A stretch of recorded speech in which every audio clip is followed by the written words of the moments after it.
কারোর প্রেমের মোহ, কারোর সঙ্গলাভের মোহ, কোনো বন্ধনের মোহ, কখনো বা ধনের মোহ, ঐশ্বর্যের মোহ।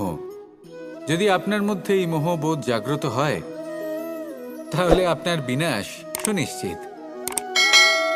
যেমন কোনো বিশেষ ব্যক্তির প্রতি যদি আপনার মনে মোহ জাগ্রত হয়ে যায়, তাহলে আপনি চাইবেন সেই ব্যক্তি আমার কাছেই থাকুক, আমার পাশেই থাকুক, শুধুই যেন আমার হয়ে থাকুক। আর শুধু এই কারণেই কোথাও না কোথাও সেই ব্যক্তিকে আপনি তার প্রিয়জনের থেকে দূরে করে দিচ্ছেন। তারপর দুঃখ আসে, নিরাশা আসে, কারণ স্বাধীনতা সেই অনুভূতি যেটা সবার প্রিয়, আর সেই অনুভূতিটাই আপনি তার থেকে কেড়ে নিচ্ছেন। এভাবে এই মোহ নিশ্চিত রূপে আপনার শত্রু হয়ে যাবে। কিন্তু যদি আপনার মোহ থাকে নিজের মাতৃভূমির প্রতি, তার সম্মানের প্রতি, তাহলে আপনি একজন প্রবল রক্ষক হয়ে উঠবেন। যদি আপনার মোহ থাকে আপনার আত্মসম্মানের প্রতি, নীতির প্রতি, তাহলে এই মোহ কখনো আপনাকে অধর্মের পথে চালিত হতেই দেবে না। আর যদি আপনার মোহ থাকে নিজের আত্মার প্রতি, তাহলে কোনো দুরাত্মা এসে আপনার কোনো ক্ষতিই করতে পারবে না। তাহলে নিজের এই মোহকে নিজের মনের মধ্যে সংযত করে রাখুন, একে নিজের মিত্র করে তুলুন, আর আমার সাথে ভালোবেসে বলুন, রাধা রাধা। যদি নিজের কথা বলি, তাহলে আমার এই নিয়ে অভিযোগ নেই যে জন্মের পরেই আমাকে মা বাবার থেকে দূরে চলে যেতে হলো। আমার এই নিয়েও অভিযোগ নেই যে একজন মামা যিনি ভাগ্নের জন্য নিজের প্রাণও ত্যাগ করতে পারেন, সেই মামাই আমার প্রাণ কেড়ে নেওয়ার জন্য প্রত্যেক সম্ভাব্য প্রচেষ্টা করলেন। এই নিয়ে অভিযোগ নেই যে মহাযোদ্ধা হওয়া সত্ত্বেও আমাকে সারথি হওয়ার চয়ন করতে হলো। বরং আমি কৃতজ্ঞ। মামা যতই আমার প্রাণ কেড়ে নেওয়ার চেষ্টা করুক, আমি নিজের আত্মরক্ষা করতে পেরেছি। প্রথমে মথুরা ছাড়তে হলো, তারপর বৃন্দাবন ছাড়তে হলো, কিন্তু দ্বারকাকে নির্মাণ করার সুযোগটা আমি পেয়েছি। আমি কৃতজ্ঞ যে একজন সারথি হিসেবে ধর্মস্থাপনের এই রথ আমি এগিয়ে নিয়ে যেতে পেরেছি, এই সংসারকে গীতার জ্ঞান প্রদান করতে পেরেছি। দেখুন, জীবন সেই একই আছে, কিন্তু দৃষ্টিভঙ্গি কতটা গুরুত্বপূর্ণ। এই অভিযোগ আপনাকে জীবনে বাধা দেবে, দুঃখী করে তুলবে, কিন্তু কৃতজ্ঞতা বোধ সেটা আপনাকে একটা সুযোগ দেবে, সেই জীবনকেই আরো আনন্দের সাথে যাপনের সুযোগ। এই সুযোগে সদ্ব্যবহার করুন আর আমার সাথে ভালোবেসে বলুন, রাধা রাধা। পরিচয়। এই সংসারে প্রত্যেক ব্যক্তি নিজের পরিচিতি অর্জন করতে চান। পরিচিতি অর্থ এটা নয় যে আপনার নাম কি। পরিচিতির অর্থ হলো এটা যে প্রত্যেক ব্যক্তি এটাই চায় যে এই সংসার আমাকে চিনবে, জানবে আর আমাকে সম্মান করবে। কিন্তু এই সব অর্জন করার পূর্বে এটা বুঝুন যে এই পরিচিতির আসল অর্থটা কি। যদি কোনো ব্যক্তি এটা বলেন এর পরিচয় হলো এটাই যে সে একজন ধনী পিতার পুত্র, তাহলে সেই পরিচিতি পুত্রের নয় বরং তার পিতার। যদি কেউ এটা বলে যে সেই ব্যক্তির পরিচয় হলো সে খুব সুন্দর, তাহলে সেই পরিচয় হলো তার রূপের, সেই ব্যক্তির নয়। বাস্তবে পরিচয় কি? আপনার সান্নিধ্য লাভ করে কোনো ব্যক্তি কি অনুভব করতে পারে, তার কি ধরনের অনুভূতি হয়, আপনার পদ, আপনার সম্পত্তি, এই সব কিছুর ঊর্ধ্বে হলো আপনার আসল পরিচয়। যদি কোনো ব্যক্তি আপনাকে স্মরণ করেই প্রসন্ন হয়ে যান, তাহলে সেটাই হলো শ্রেষ্ঠ পরিচয়। তাই এই সংসারে নিজের শ্রেষ্ঠ পরিচয় গড়ে তুলুন আর আমার সাথে ভালোবেসে বলুন, রাধা রাধা। সাফল্য। আমরা সবাই জীবনে সাফল্য লাভ করতে চাই। প্রত্যেক ব্যক্তি এটা চান যে নিজের কর্মক্ষেত্রে তিনি যেন সর্বশ্রেষ্ঠ হয়ে থাকেন। এবার আমাদের মধ্যে কেউ এটা মানুক বা না মানুক, আমরা সবাই এটা জানি। কোথাও না কোথাও নিজেদের মনে মনে আমরা এটা জানি যে আমরা সম্পূর্ণ নই, আর আমরা সবাই পূর্ণতা লাভ করতে চেষ্টা করি। এবার পূর্ণতা প্রাপ্তির এই যাত্রায় সাফল্য কিভাবে লাভ করা সম্ভব? কেউ বলবে নিরন্তর পরিশ্রম করতে থাকো, দৃঢ় নিষ্ঠার সাথে অগ্রসর হও, সাফল্য অবশ্যই লাভ করবে। হ্যাঁ, এটা সত্যি কথা। কিন্তু এই সব কিছু করার আগে একটা সিঁড়ি আছে, একটা শিক্ষা আছে যা জীবনযাপনের অংশ করে তোলা গুরুত্বপূর্ণ।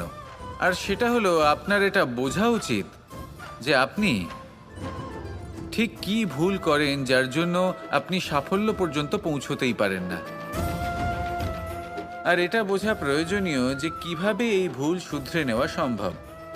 নিজের অন্তরে সেই সাহস জাগিয়ে তুলুন যার দ্বারা আপনি নিজের ভুল স্বীকার করতে পারবেন। সেই ধৈর্য জাগ্রত করুন যাতে যতই কঠিন হোক না কেন আপনি নিজের ভুল শুধরে নিতে পারবেন। তার সাথে পরিশ্রমও করুন, দৃঢ় নিষ্ঠার সাথে সামনে এগিয়েও চলুন। সাফল্য অর্জন করতে খুব বেশি সময়ও লাগবে না। আসুন আমার সাথে ভালোবেসে বলুন, রাধা রাধা। মানুষের আরও একটি শত্রু হলো অহংকার। যদি আপনি এমন কোনো বস্তু অর্জন করেন যা মূল্যবান, বা এমন কোনো সাফল্য যা হয়তো অনেক মানুষ লাভ করতে পারেননি, তা নিয়ে যদি আপনার অন্তরে অহংবোধ জন্ম নেয়, তাহলে এই অহংকার আপনার শত্রু নাকি মিত্র তা নির্ভর করছে আপনার বিবেকের ওপর। এবার ধরুন আপনি অত্যন্ত শক্তিশালী ব্যক্তি আর আপনি অহংকারী হয়ে গেলেন। আর আপনি যদি তখন বিবেকবোধ প্রয়োগ না করেন আর সেই শক্তির অপব্যবহার করে অনুচিত কর্ম করতে থাকেন, তাহলে আপনার সাথেও সেটাই হবে যা মামাশ্রী কংসের সাথে হয়েছিল। কিন্তু যদি আপনি অহংকার করেন নিজের ভালোবাসা নিয়ে, নিজের সমর্পণ নিয়ে, যে যাদের আমি ভালোবাসি তাদের জন্য আমি নিজের যা কিছুই আছে সব কিছু সমর্পণ করে দেব, তাহলে আপনি দধিচির মতো মহান হয়ে উঠতে পারেন। তাহলে এই অহংকার যা এই সমস্ত সংসারের গতিকে বাধা দেয়, তাকে নিজের বন্ধু করে তুলুন আর আমার সাথে ভালোবেসে বলুন, রাধা রাধা। 6 শত্রুর মধ্যে অন্তিম শত্রু হল ঈর্ষা। কোনো ব্যক্তি যদি জীবনে আমাদের থেকে বেশি উন্নতি করে, আমাদের থেকে বেশি সাফল্য লাভ করে, আমাদের থেকেও বেশি শ্রেষ্ঠ হয়ে ওঠে, বেশি গুণী হয়ে ওঠে, তাহলে কোথাও না কোথাও আমাদের মনে ঈর্ষাবোধ জন্ম নেয়। আর শুধুমাত্র এই ঈর্ষাবোধের জন্ম হলেই এই ঈর্ষা আপনার শত্রু হয়ে ওঠে না। সেই ব্যক্তির বিকাশে বাধা দেওয়ার জন্য বা সেই ব্যক্তিকে আটকানোর জন্য আপনি কোনো অনৈতিক পথ অবলম্বন করেন, তখনই এই ঈর্ষা আপনার শত্রু হয়ে ওঠে। কিন্তু যদি এই ঈর্ষার দ্বারাই আপনি নিজেকে আরো বেশি শ্রেষ্ঠ করে তুলতে পারেন, আরো বেশি সক্ষম, আরো বেশি গুণী হয়ে উঠতে পারেন, তাহলে এই ঈর্ষা আপনার মিত্র হয়ে আপনাকে আরো বেশি শ্রেষ্ঠ করে তুলতে পারে। এইভাবে ঈর্ষাকে আপনি নিজের মিত্র করে তুলতে পারেন। এই 6 বিকার বা বোধ বা শত্রু যাদের কথা আমরা বললাম, এদের আমরা নিজের বন্ধুও করে তুলতে পারি। দিনের শেষে নির্বাচনটা আপনাকেই করতে হবে। নিজের এই মনকে অত্যন্ত শক্তিশালী করে তুলুন, তবেই গিয়ে আপনাকে এই সব শত্রু সাহায্য করবে অগ্রসর হওয়ার জন্য। আসুন আমার সাথে ভালোবেসে বলুন, রাধা রাধা। মন এবং মস্তিষ্ক, এই দুই হলো মানুষের জীবনের দুটি গুরুত্বপূর্ণ অংশ। এবার আপনি বলবেন এই দুইয়ের মধ্যে পার্থক্য কি? দুটোই তো সমান। না, যেটা আমি আপনাকে বোঝাতে চেষ্টা করছি সেটা ভালো করে বুঝুন। প্রথম, মন। এই মন অত্যন্ত চঞ্চল হয়। এর নিজের কোনো বিবেক থাকে না, সিদ্ধান্ত নেওয়ার কোনো ক্ষমতাই থাকে না। এই মন শুধু বয়ে চলে। আর দ্বিতীয় হলো মস্তিষ্ক, সেই অংশ যেখানে বুদ্ধির সঞ্চার হয়ে থাকে। এটা হলো জ্ঞান দ্বারা পরিপূর্ণ এবং অত্যন্ত প্রবলও হয়। বেশিরভাগ সময় জীবনের সঠিক সিদ্ধান্ত নেওয়ার ক্ষেত্রে এই মস্তিষ্কই আমাদের সাহায্য করে। সেখানেই মন মাঝে মাঝে আমাদের উচিত সিদ্ধান্ত নেওয়ার ক্ষেত্রে বাধা দেয়, কখনো সঠিক পথ থেকে সরিয়ে দেয়। কারণ চঞ্চল প্রবৃত্তি হওয়ার কারণে এটা অস্থির হয়ে থাকে। কখনো কখনো নেয়া সিদ্ধান্ত বদলাতেও এই মন আমাদের বাধ্য করে। সেই জন্য আপনি যদি জীবনের পথে অগ্রসর হতে চান, তাহলে মস্তিষ্কের সিদ্ধান্তে আস্থা রাখুন, পূর্ণরূপে নিজের সঙ্গী করে তুলুন। হতে পারে তখন আপনার এই মন বিদ্রোহ করে বসল, কিন্তু দৃঢ় নিষ্ঠার সাথে মস্তিষ্কের সিদ্ধান্তে আস্থা রাখুন। আস্তে আস্তে এই মন, যাকে আপনার শত্রু বলে মনে হচ্ছিল, আস্তে আস্তে সেটাও আপনার বন্ধু হয়ে উঠবে আর আপনাকে সাহায্য করবে। আসুন আমার সাথে ভালোবেসে বলুন, রাধা। এই যে সূচ দেখছেন, এর স্বভাব হলো গেঁথে যাওয়া। আর যদি এটা গেঁথে যায় তাহলে এটা যন্ত্রণা দেবে। আর এটা হলো সুতো। যদি এই সুতোটা কোনো ঘুড়ির সাথে বেঁধে দেওয়া হয় এবং এই ঘুড়িটা ওড়ানো হয়, তাহলে অন্য কোনো ঘুড়ির সুতো কাটতে এটা সাহায্য করতে পারে। কিন্তু যদি সূচ আর সুতো এই দুইকে একসাথে জুড়ে দেওয়া হয়, তাহলে এটা বস্ত্র নির্মাণ করতে পারে, কোনো জিনিস জুড়তে কাজে লাগতে পারে। এটাই হলো সংগঠনের শক্তি। যদি আপনি একত্রিত হতে পারেন আর একটি দিশায় অগ্রসর হন, তাহলে নেতিবাচক শক্তিও ইতিবাচক শক্তির রূপ ধারণ করতে পারে। এই সংসারে প্রত্যেক দিন নতুন কিছু সৃজন হচ্ছে। কিছু মানুষ একত্রিত হন, কিছু নতুন নির্মাণ করেন। কিন্তু এই ক্ষেত্রে এটা বোঝা প্রয়োজন যে আমরা কেমন সঙ্গ লাভ করছি, কার সাথে আছি। যদি আপনি সুতো হন আর ঘুড়ির সাথে যুক্ত হন, তাহলে হয় অন্য ঘুড়ি কাটবেন বা অন্য কোনো ঘুড়ি আপনাকে কাটবে। কিন্তু যদি আপনি সুতো হন আর সূচের সাথে যুক্ত হয়ে যান, তাহলে আপনি নির্মাণ করতে পারবেন, জোড়ার কাজ করতে পারবেন, শ্রেষ্ঠ কর্ম করবেন। এই কথা মনে রাখুন আর আমার সাথে ভালোবেসে বলুন, রাধা। প্রতিষ্ঠা এবং চরিত্র মানুষের জীবনের দুটি গুরুত্বপূর্ণ অংশ। যখন মানুষ ধন অর্জন করে, ঐশ্বর্য লাভ করে, জীবনযাপনের সামগ্রী ক্রয় করতে পারে, তখন সে প্রতিষ্ঠিত হয়। আর এই চরিত্র, সেটা হলো মানুষের শ্রেষ্ঠ স্বভাব আর তার সৎকর্ম, এইসবের ফল। মানুষ এই প্রতিষ্ঠাকেই নিজের জীবনের অস্তিত্ব বলে মনে করে ফেলেন, আর সেটা অর্জন করার জন্য সবকিছু করতে প্রস্তুত হয়ে যান, এমনকি নিজের চরিত্রকেও বাজি রাখতে প্রস্তুত হয়ে যান। কারণ মানুষ একটা কথা জানেন না, যে যদি প্রতিষ্ঠা নাশ হয়ে যায়, তাহলে তার দ্বারা কিন্তু জীবন নাশ হয় না। আবার পরিশ্রম করে, নিরন্তর প্রয়াস করে প্রতিষ্ঠা আবার অর্জন করা সম্ভব। কিন্তু একবার যদি আপনার চরিত্র নাশ হয়ে যায়, তাহলে আপনার জীবন পূর্ণরূপে নষ্ট হয়ে যাবে, এই কথাটা নিশ্চিত। আর আবার এই চরিত্র নির্মাণ করা সম্ভব নয়। মানুষের জীবনের আসল অস্তিত্ব হলো তার চরিত্র। যদি কোনো ব্যক্তির চরিত্র অত্যন্ত শ্রেষ্ঠ মানের হয়, তাহলে সে এই সংসারের সব কিছু লাভ করতে পারবে যেগুলো তার প্রয়োজন। হতে পারে সে যাবতীয় ভৌতিক সামগ্রী সেই মাত্রায় হয়তো সে নাও পেতে পারে যতটা আমরা কামনা করছি, কিন্তু তার জীবন এবং তার অন্তর্মন সুখ এবং আনন্দ দ্বারা পরিপূর্ণ হয়ে থাকবে, এই কথাটা নিশ্চিত। সেই জায়গায় এমন অনেক ব্যক্তি যারা প্রতিষ্ঠিত, তারাও কিন্তু অন্তর্মন এবং জীবনের এই সুখ লাভ করতে পারেন না। এবার আপনি কি অর্জন করতে চান, সেটা আপনাকে বুঝতে হবে। আসুন আমার সাথে ভালোবেসে বলুন, রাধা রাধা। কুরুক্ষেত্রের রণভূমিতে আপনজনদের নিজের বিরুদ্ধে দেখে তাদের মৃত্যুর বিষয়ে ভেবে অর্জুনের মন বিচলিত হয়ে পড়েছিল। এই সম্পর্কের চক্রবুহতে জড়িয়ে পড়ে অর্জুনের জ্ঞান নাশ হয়েছিল। তখন আমি অর্জুনকে কিছু কথা বলেছিলাম, যেই কথাগুলো আপনাদেরও জানাটা প্রয়োজনীয়। আমাকে বলুন, এই সংসারে আপনি এমন কি নিয়ে এসেছিলেন, আর এই সংসারে আপনি কি ফেলে যাবেন? এই সংসার, এই জগৎ, এইসব বস্তু যা আপনার খুব প্রিয়, সবকিছু তা না জন্মের পূর্বে আপনার ছিল? আর না মৃত্যুর পর আপনার থাকবে।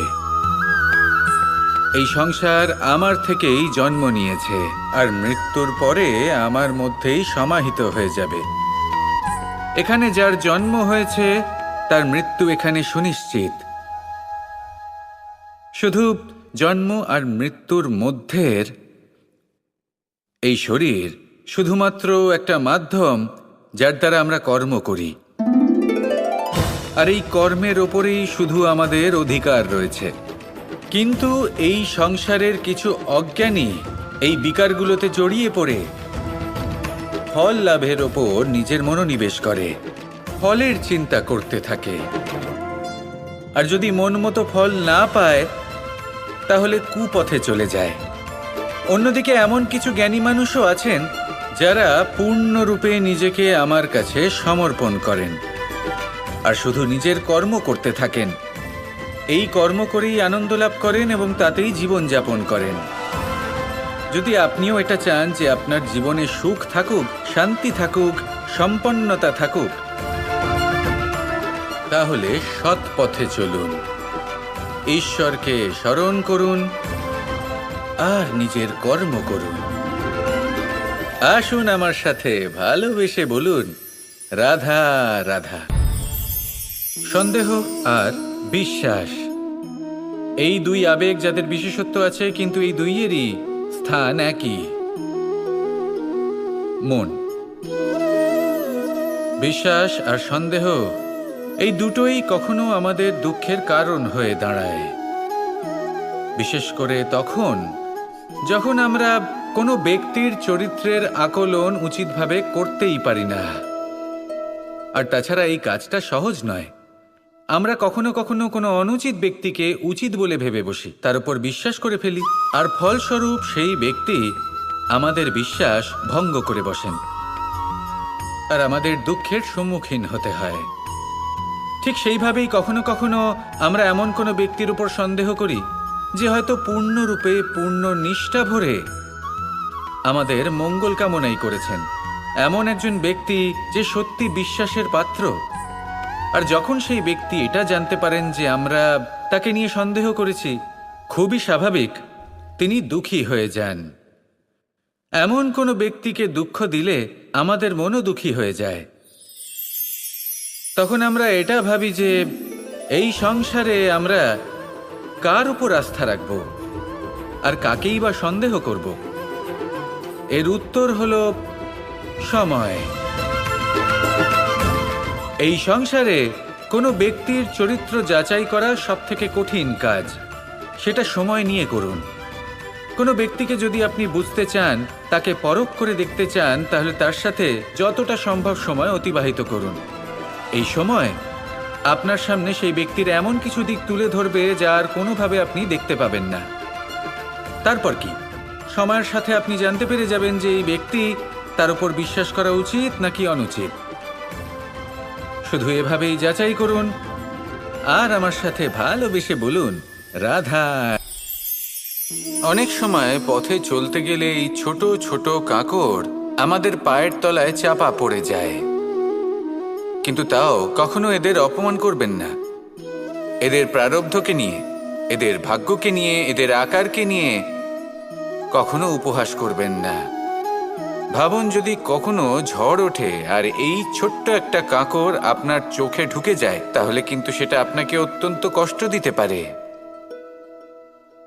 এরকমই হয় আমাদের জীবনের প্রত্যেকটি ব্যক্তি।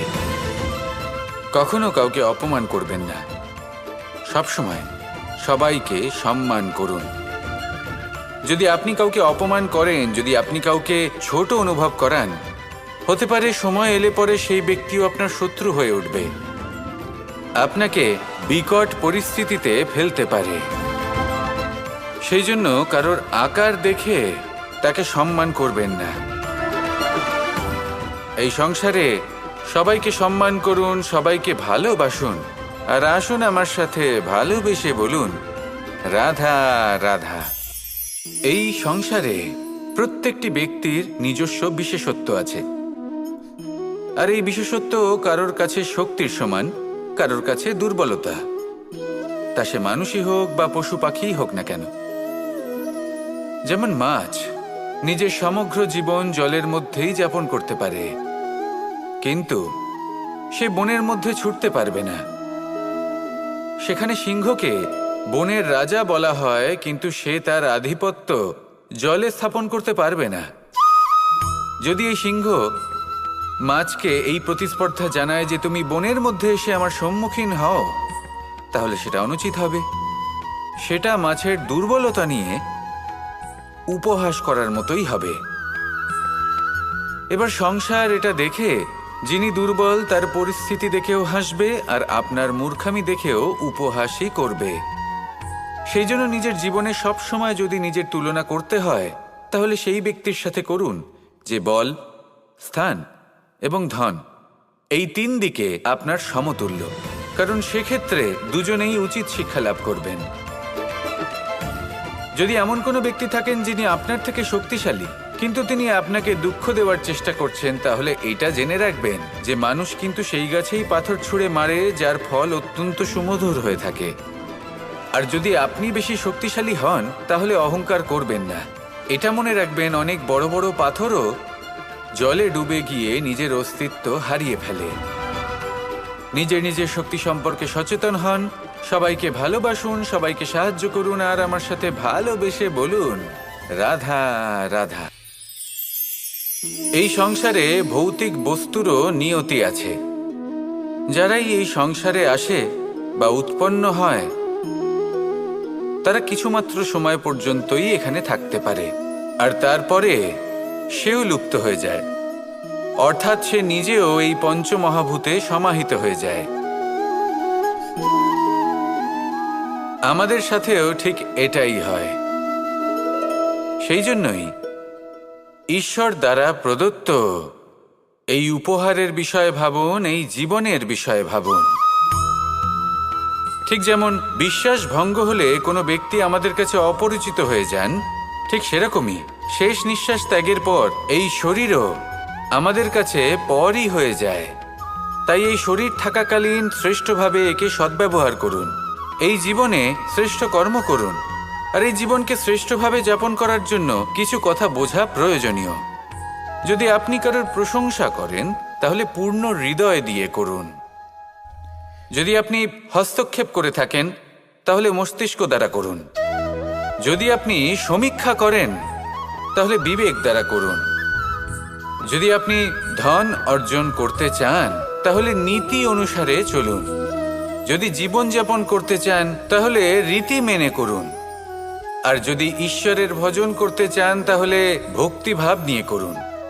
শুধু এই কথা মনে রাখবেন যে আপনার এই জীবন কিন্তু অনিশ্চিত কাল পর্যন্তই আছে।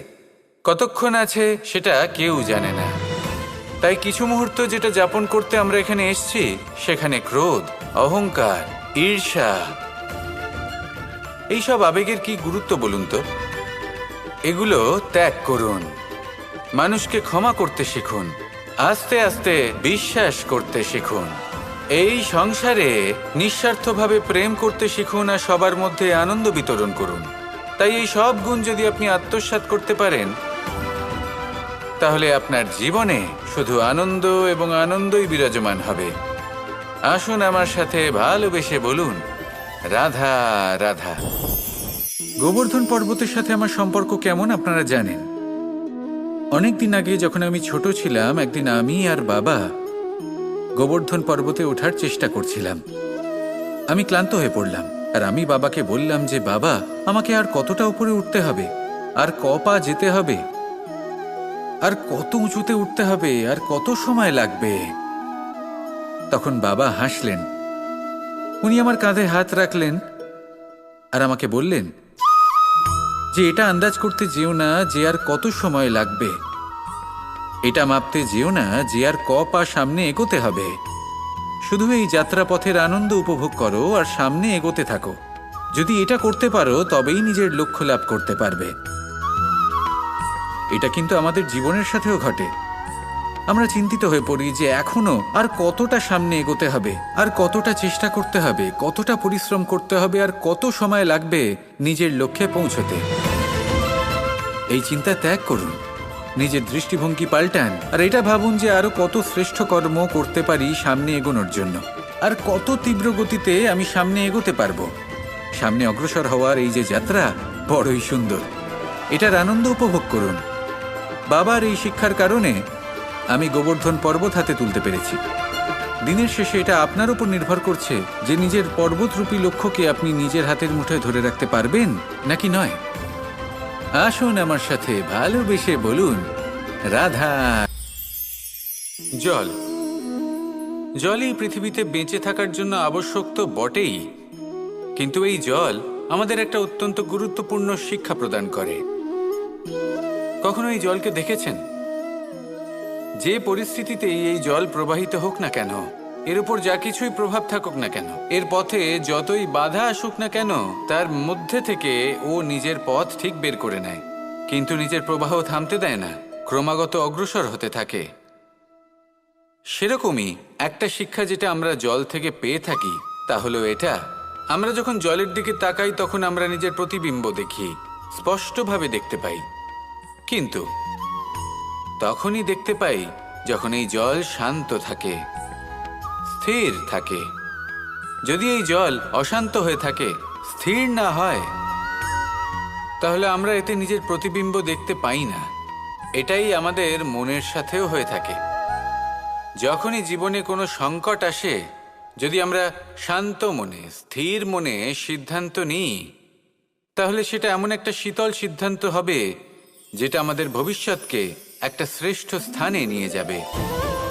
যদি এই মন অশান্ত হয়, বিচলিত হয়, পীড়িত হয়, দুঃখিত হয়ে থাকে, রুষ্ট হয়ে থাকে, তাহলে অনেক সময় আমরা এমন সিদ্ধান্ত নিই যেটা আমাদের জন্য অনুচিত প্রমাণিত হয়।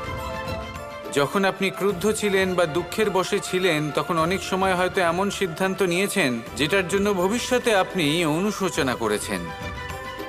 এবার দেখুন, এই আবেগগুলো থেকে আমরা পালাতে পারবো না, কিন্তু এই আবেগগুলো আপনার উপর এবং আপনার কাছে সবকিছু থাকে, ধন ঐশ্বর্য থাকে, সবকিছু আপনি আগে থেকেই পেয়ে গেছেন, তাও কিন্তু এই সংসার আপনাকে সম্মান দেবে না। ততক্ষণ পর্যন্ত দেবে না যতক্ষণ না আপনি নিজের অন্তরে গুণ জাগ্রত করছেন, শ্রেষ্ঠ কর্ম করছেন, নিজের অন্তরে ইতিবাচক মনোভাবের এই সুবাস জাগ্রত করছেন। যদি এসব কিছু করেন, তাহলেই এই সংসার আপনাকে সম্মান দেবে। এবার এটা আপনার ওপরে নির্ভরশীল যে আপনি কি পলাশ ফুলের মতো হতে চান, নাকি অন্য কোনো ফুল হয়ে উঠতে চান যার সুবাস আছে, যে নিজের সুবাস এই সারা পৃথিবীতে ছড়িয়ে দেয়। আসুন আমার সাথে ভালোবেসে বলুন রাধা। একটি সোনার মুদ্রা নিন, সেটা জলে ফেলে দিন, তারপর তুলে নিন, সেটা মাটিতে ফেলে দিন, আবার তুলে নিন, কাদায় ফেলে দিন, আবার তুলে নিয়ে হাতুড়ি দিয়ে তার উপর প্রহার করুন। তারপরেও সেই সোনার মুদ্রার মূল্য সেটাই থাকে যা আগে ছিল, তাই না? এটা হলো উদাহরণ সংসারের সেই প্রত্যেকটা জীবের জন্য, প্রত্যেকটা মানুষের জন্য। কখনো কখনো জীবনে সাফল্যের বদলে আমরা বিফলতা পাই। যতটা আশা করেছিলাম ততটা শ্রেষ্ঠ কর্ম করতে পারি না। কখনো বা আমরা ভুল করে ফেলি, কখনো আমরা অনুচিত কর্ম করে ফেলি, কখনো সংসার আমাদের বুঝতে পারে না। তার পরিণামস্বরূপ এই সংসার আমাদের নিন্দা করে, আমাদের উপেক্ষা করে, আমাদের বিষয়ে কটু কথা বলে, কখনো সামনাসামনি বা কখনো পেছনে। সংসার এমন একটা আচরণ করে যেন আমাদের সাথে কথা বলাটাই একটা বিশাল অপরাধ। এবার সেক্ষেত্রে কি করা উচিত? মনকে শান্ত করা উচিত। বেশিরভাগ ক্ষেত্রেই এমন সময় মানুষ এটা ভেবে বসে যে তার জীবনের কোনো মূল্যই নেই। তার মনে হয় যে সে এই সংসারে শুধু একটা বোঝার সমান। সে নিজেকে ঘৃণা করতে থাকে, ওর মনে হয় যে তার জীবন শূন্য। কিন্তু তা নয়। আপনি সোনার মুদ্রার মতো, যদি আপনার মধ্যে সেই গুণ থাকে, আপনি শ্রেষ্ঠ কর্ম করেন, আপনার মধ্যে সেই বিদ্যা থাকে, আপনি নিরন্তর প্রয়াস করেন, সৎকর্মের পথে এগোতে থাকেন, তাহলে আপনার নিজের যে মূল্য তৈরি হয় সেটা কোনো পরিস্থিতিতে কোনো ব্যক্তি আপনার থেকে কেড়ে নিতে পারবে না। শুধু নিজে ভেঙে পড়বেন না। এটা ভাবুন, যে সম্মান আপনি হারিয়েছেন সেটা আপনি কিভাবে ফিরে পেতে পারেন, তার জন্য কি করতে হবে। যে ধন আপনি হারিয়েছেন সেটা পেতে হবে কিভাবে, তার জন্য কি কি করতে হবে শান্ত মনে সবটা ভেবে দেখুন, সিদ্ধান্ত নিন এবং অগ্রসর হন। আপনি এই সংসারের কাছে তেমনই হয়ে উঠবেন যেমন আপনার কর্ম হবে। যদি তা শ্রেষ্ঠ হয় সবাই তাই ভাববে। আসুন আমার সাথে ভালোবেসে বলুন রাধা। এই সংসার বলে যে কৃষ্ণ হলো মহাযোগী, কেউ বলে যে কৃষ্ণ হলো সাংখ্যযোগের প্রবর্তক, কেউ বলে ভক্তিযোগের, কেউ বলে জ্ঞান যোগের, কেউ কেউ এটা মনে করেন যে অষ্টাঙ্গ যোগের প্রভু হলাম আমি। কিন্তু এই যোগ আসলে কি? যোগ বিষয়টাকে বোঝা খুব একটা কঠিন নয়, কিন্তু সেই যোগকে নিজের যাপনের অংশ করে তোলা হলো অত্যন্ত কঠিন, আর তার জন্য প্রয়োজন অভ্যাস। যোগ শব্দটার অর্থ হলো যুক্ত করা, তার মধ্যে এই তরোয়াল রাখা হয়। সেইভাবেই যদি আমি কথা বলি বাণের, তাহলে এটা প্রয়োজনীয় নয় যে সেই বাণ কতটা তীক্ষ্ণ, কতটা বলশালী। এটা দেখা প্রয়োজন যে তার আকারটা কেমন। সে কি বাতাস ভেদ করে নিজের লক্ষ্যে পৌঁছতে পারবে? সেটা বেশি গুরুত্বপূর্ণ, সেই জায়গাটা নয় যেখানে সেই বাণ রাখা হয়। ঠিক সেইভাবেই যদি আপনি কোনো মানুষেরই মূল্য বুঝতে চান, তাকে পরখ করে দেখতে চান, তাহলে তার জাতি, তার ধর্ম, তার রূপ, তার আকার, সেগুলো দেখে তাকে পরখ করতে চেষ্টা করবেন না। তাকে পরখ এই সব কিছুর ভিত্তিতে করবেন না। তার স্বভাবটা দেখুন, তার গুণ দেখুন, তার প্রতিভা দেখুন, তার কর্ম দেখুন, কারণ এটাই সেই ব্যক্তির আসল পরিচয়, এটাই হলো তার অস্তিত্ব। যখনই আপনি কোনো নর্তককে শ্রেষ্ঠ নৃত্য প্রদর্শন করতে দেখেন, তখন আপনি কিন্তু এটা ভাবেন না যে সে কোথা থেকে এসেছে, সে কি খায়, ওর বন্ধু বান্ধব কারা। আপনি তার নৃত্য দেখেন, ওর শিল্প দেখেন, সেটারই প্রশংসা করেন, সেটাকেই সম্মান করেন। সেইভাবেই সংসারে সকলকে সম্মান করুন, আর এই সম্মানের আধার হওয়া উচিত তার গুণ, তার স্বভাব, তার কর্ম, তার রূপ আর তার বেশভূষা নয়। আসুন আমার সাথে ভালোবেসে বলুন রাধা রাধা। মানুষ জীবনে অনেক ধরনের সুখ লাভ করে, অর্থ সুখ, পরিবারের সুখ, বৈভবের সুখ।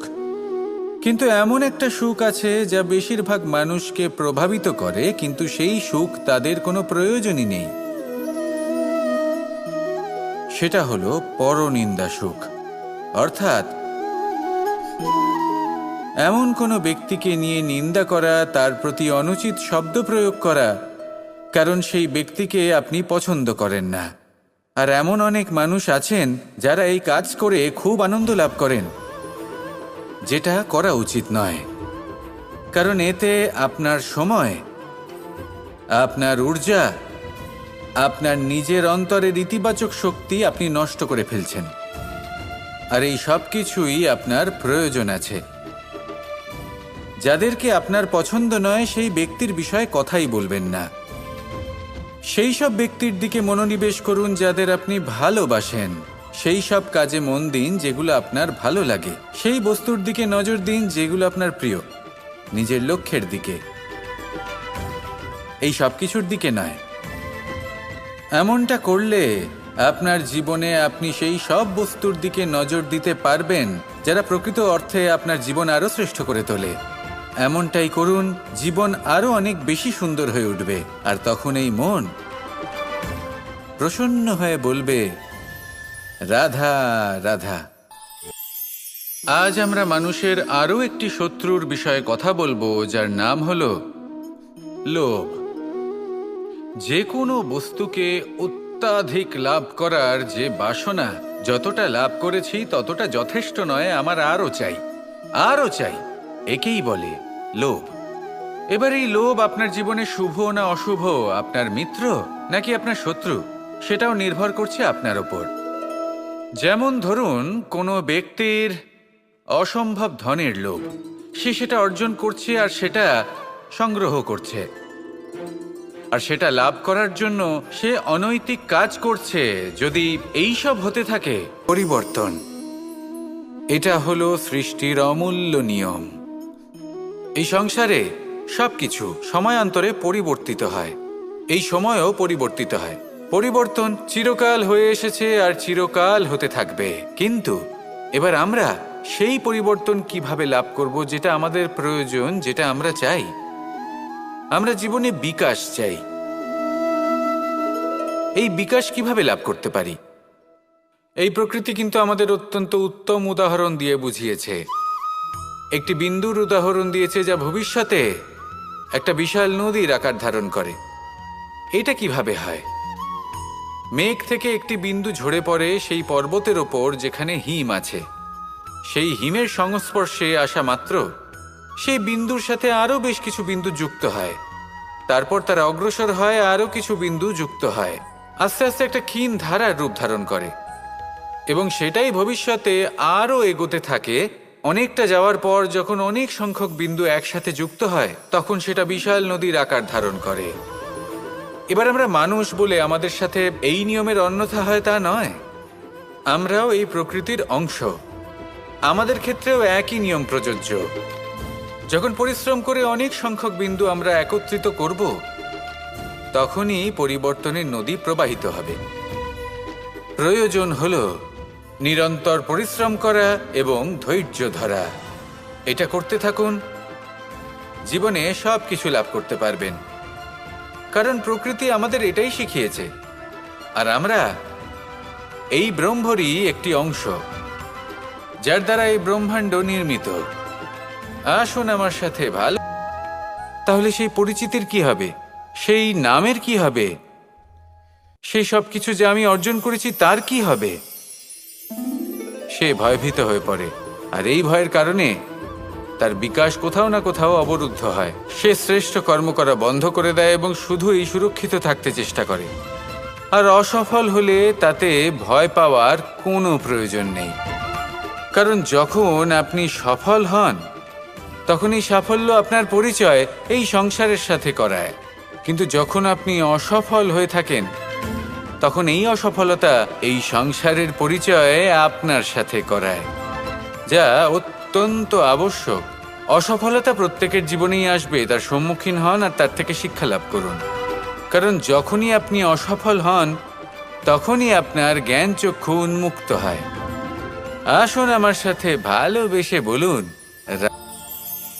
পাশা নামক এই খেলাটি আপনারা নিশ্চয়ই খেলেছেন। না খেলে থাকলে দেখেছেন, আর যদি দেখেও না থাকেন তাহলে নিশ্চিত রূপে শুনেছেন। মহাভারতের এই মহাযুদ্ধ কোথাও না কোথাও এই পাশা নামক খেলার কারণে হয়েছিল। পাশার এই বিচিত্র খেলা, দান, এইসবের কারণে কেউ নিজের মাথায় রাজ মুকুট পরিধান করেছিলেন, আবার সেখানেই পরাজিত হওয়ার জন্য কাউকে বনবাসও ভোগ করতে হয়েছিল। কিন্তু এই খেলা সমাপ্ত হওয়ার পরে সমস্ত ঘুঁটি আর এই পাশার ছক একই পুটলিতে স্থান পেল। এটাই হলো আমাদের জীবন। এই সংসারে আমরা জয় পরাজয়ের বিষয়ে এতটাই ভাবি, এত চিন্তা করি যে এই জীবনের খেলার আনন্দটাই উপভোগ করতে পারি না। আর অবশেষে কি হয়? কেউ জয়ী হন, কেউ পরাজিত হন, কিন্তু দুজনেই একই স্থানে পৌঁছে যান। প্রত্যেক ব্যক্তি মৃত্যুর পরে একটি নির্দিষ্ট স্থানেই পৌঁছতে বাধ্য। কিন্তু ততক্ষণ এই জীবন, এই খেলা, তার আনন্দ উপভোগ করুন। এই সংসারে সেই ব্যক্তি শ্রেষ্ঠ স্থানে পৌঁছতে পেরেছেন যিনি এই সংসারকে প্রকাশ প্রদান করেছেন, যিনি কখনো জয় পরাজয় এ বিষয়ে ভাবেননি, শুধু এই জীবনের খেলার আনন্দ উপভোগ করেছেন। এটাই আপনিও করুন আর আমার সাথে ভালোবেসে বলুন, রাধা।